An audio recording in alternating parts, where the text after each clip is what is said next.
On Thursday of last week, the FIA announced the formal entry process for up to 2 new Formula One teams had been opened.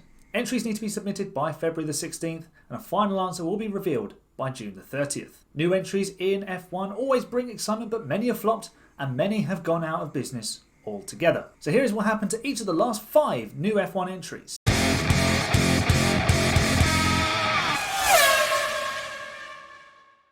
Before starting, I'm defining a new entry as a team that grows the number of teams on the grid, not a team under new management and a new name, like the Force India to Racing Point transition of 2018.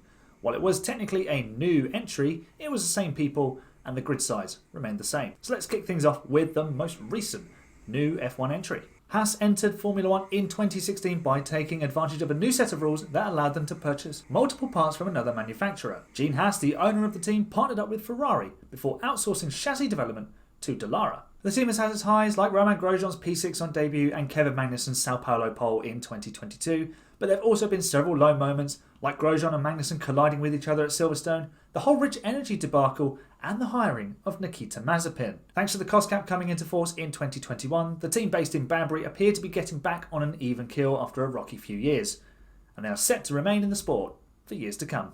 Lotus were a late upstart team when F1 announced a grid expansion for 2010. The team initially entered as Lotus, returning the historic name to Formula One for the first time since the early 1990s. However, this team was much unlike the Chapman and Clark success of the 1960s. The team led by Mike Gascoigne failed to score a point. The team changed its name to Caterham when the Lotus owners Proton cancelled the license to use the Lotus name, but the team finally folded at the end of the 2014 campaign with a best finish of 10th in 2012. Another of the ill-fated 2010 startups, this team entered with the backing of billionaire Richard Branson's Virgin Company, but the team were beset with issues, not least the fact that the fuel tank wasn't big enough to begin with. With no points being scored, the team morphed into Marussia, a Russian sports car company, scoring 2 points at the 2014 Monaco Grand Prix with Gil Bianchi. Sadly, Bianchi would suffer fatal injuries at the Japanese Grand Prix later that year, succumbing to his injuries in 2015. The team went into administration later in 2015, but survived to compete as Manor Racing in 2016, scoring a single point with Pascal Wehrlein before finally going under in 2017.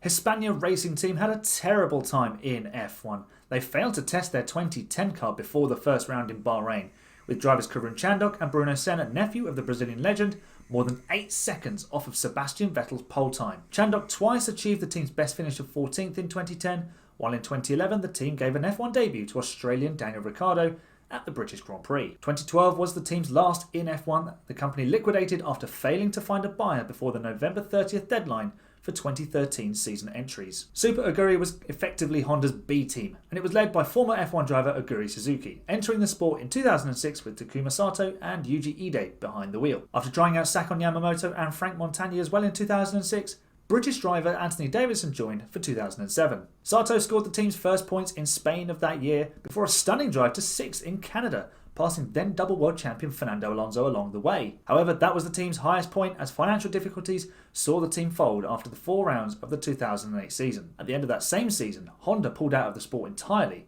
which led to the Brawn GP fairy tale in 2009. How do you think any potential new teams in F1 will get on should they gain entry? Will they flop or will they flourish with the new financial regulations? If you enjoyed this video, give it a nice big thumbs up for me, subscribe for more Grand Prix content, and thank you very much for watching.